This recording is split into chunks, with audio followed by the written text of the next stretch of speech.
ನೋಡ್ತಾ ಇದ್ದೀರಾ ಜನಸೇವಾ Kannada TV news.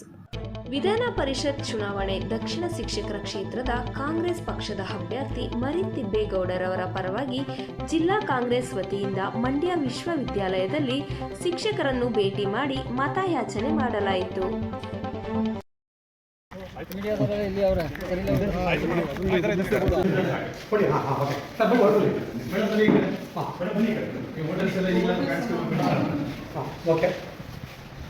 Serial number 1 ruling party ಇದೆ, ಸಹಾಯ ಮಾಡ್ಬೋದು, ದಯವಿಟ್ಟು ಮಾಡಿ. ಪಿಕ್ಚರ್ ಗಿಚ್ಚರಲ್ಲಿ ನಿಮ್ಗೆ ತೊಂದರೆ ಆಗುತ್ತಲ್ಲ, ಎಲ್ಲ ಸೆಕೆಂಡ್ ಬೇಡ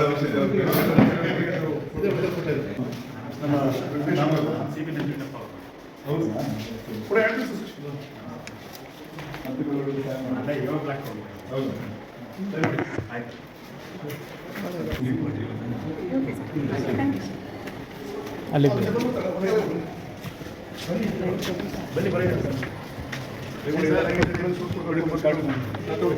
ಮತ್ತೆ ಬಿಟ್ಟು ಮತ ಮಾಡ್ಕೊಡ್ಬೇಕು. ಮೊದಲನೇ ಪ್ರಶಸ್ತಿ ಬಂದಲ್ಲಿ ಕೊಡಬೇಕು. ಮತ್ತೆ ಬೇಗೂರಿಗೆ ಅದೇ ಮಾಡಿ ಓಟ್ ಮಾಡ್ತೀವಿ. ಮತ್ತೆ ಬೇಗೂರಿಗೆ ಕಾಂಗ್ರೆಸ್ ಅಭ್ಯರ್ಥಿ ಈಗ ನಿಮ್ಮ ಇಲ್ಲಿಗೆ ಆಗ್ತಿದ್ದಾರೆ ಅವರು ಕೇಳಿ ಅವ್ರದ್ದು ಮಧ್ಯದಲ್ಲಿ ಮಾಡ್ತೀರಿ ಅಲ್ಲಿ ಎಕ್ಸ್ಟ್ರಾ ಜಾಸ್ತಿ ಇದ್ದಾರೆ. ನಿಮ್ಮ ನಿಮ್ಗೆ ಎಷ್ಟು ಬರ್ತಾ ಇದೆ? 35 ಮತ್ತು ನೀವು ಸೇರ್ಕೊಂಡಾಗ ಎಷ್ಟು ಬರ್ತಾ ಇದೆ? ನಾವು ಜಾಸ್ತಿ ಮಾಡಿದ್ದೀವಿ.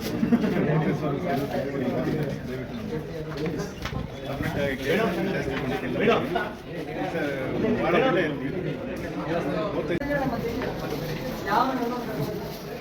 ಮೊದಲೇ ಪ್ರಶಸ್ತಿ ಬರ್ತಾರೆ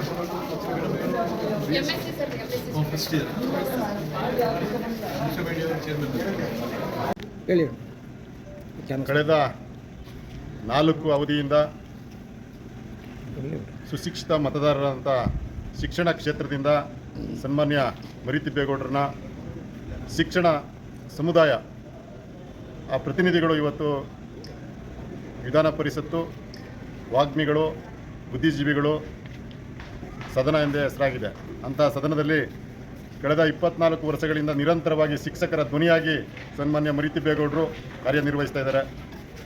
ಪ್ರೌಢಶಾಲಾ ಶಿಕ್ಷಕರ ಸಮಸ್ಯೆಗಳಿರ್ಬೋದು, PU ಕಾಲೇಜು ಲೆಕ್ಚರರ್ಸ್ಗಳ ಸಮಸ್ಯೆ ಇರ್ಬೋದು, ಪದವಿ ಶಿಕ್ಷಣ ಪ್ರಾಧ್ಯಾಪಕರ ಸಮಸ್ಯೆಗಳಿರ್ಬೋದು, ವೈದ್ಯಕೀಯ ಶಿಕ್ಷಣ ಕ್ಷೇತ್ರದ ಪ್ರಾಧ್ಯಾಪಕರ ಸಮಸ್ಯೆಗಳಿರ್ಬೋದು, ತಾಂತ್ರಿಕ ಶಿಕ್ಷಣದ ಉಪನ್ಯಾಸಕರ ಸಮಸ್ಯೆಗಳಿರ್ಬೋದು, ಅವೆಲ್ಲವನ್ನು ಕೂಡ ಸದನದ ಒಳಗೆ ಮತ್ತು ಸದನದ ಹೊರಗೆ ನಿರಂತರವಾಗಿ ಪರಿಹರಿಸಲಿಕ್ಕೆ ಹೋರಾಟವನ್ನು ಅವರ ಆಡಳಿತ ಪಕ್ಷದಲ್ಲಿರಲಿ ವಿರೋಧ ಪಕ್ಷದಲ್ಲಿರಲಿ ನಿರಂತರವಾಗಿ ಹೋರಾಟ ಮಾಡೋದ್ರ ಮೂಲಕ ಅವರ ಸಮಸ್ಯೆಗಳಿಗೆ ಧ್ವನಿಯಾಗಿ ಸ್ಪಂದಿಸ್ತಾ ಇದ್ದಾರೆ. ಅಂಥ ಒಬ್ಬ ಶಿಕ್ಷಣ ತಜ್ಞರನ್ನು ಶಿಕ್ಷಕ ಸಮುದಾಯ ಮತ್ತೊಮ್ಮೆ ಅವ್ರನ್ನ ಆಯ್ಕೆ ಮಾಡಬೇಕು ಅಂತೇಳಿ ನಾನು ಮತ್ತು ನಮ್ಮ ಮೈಸೂರು ವಿಶ್ವವಿದ್ಯಾನಿಲಯದ ಮಾಜಿ ಸೆನೆಟ್ ಸಿಂಡಿಕೇಟ್ ಸದಸ್ಯರು, KPCC ವಕ್ತಾರರಂಥ H. A. ವೆಂಕಟೇಶ್ರವರು, ನಮ್ಮ ಮಂಡ್ಯ ಲೋಕಸಭಾ ಕ್ಷೇತ್ರದ ಅಭ್ಯರ್ಥಿಗಳಾದಂಥ ಸ್ಟಾರ್ ಚಂದ್ರಣ್ಣವರು, ನಮ್ಮ ಕಾರ್ಯಾಧ್ಯಕ್ಷರಾದಂಥ ಚಿದಂಬರಂರವರು, ವಿಜಯಲಕ್ಷ್ಮಿ ರಘುನಂದನ್ರವರು ಎಲ್ಲರೂ ಸೇರಿ ಇವತ್ತು ಒಟ್ಟಾಗಿ ಶಿಕ್ಷಕರನ್ನು ಭೇಟಿ ಮಾಡಿ ಅವ್ರ ಪರವಾಗಿ ನಾವು ಮತಯಾಚನೆಯನ್ನು ಮಾಡಿದ್ದೇವೆ. ಮತ್ತೊಮ್ಮೆ ಮರಿತಿಬ್ಬೇಗೌಡರು ಶಿಕ್ಷಕನ ಕ್ಷೇತ್ರದ ಪ್ರತಿನಿಧಿಯಾಗಿ ಮೇಲ್ಮನೆ ಪ್ರವೇಶ ಮಾಡ್ತಾರೆ. ಶಿಕ್ಷಕರು ಅವ್ರ ಪರವಾಗಿದ್ದಾರೆ, ಅವರ ಕೈ ಹಿಡಿತಾರೆ ಅನ್ನುವಂಥ ಒಂದು ನಂಬಿಕೆ ನಮಗಿದೆ.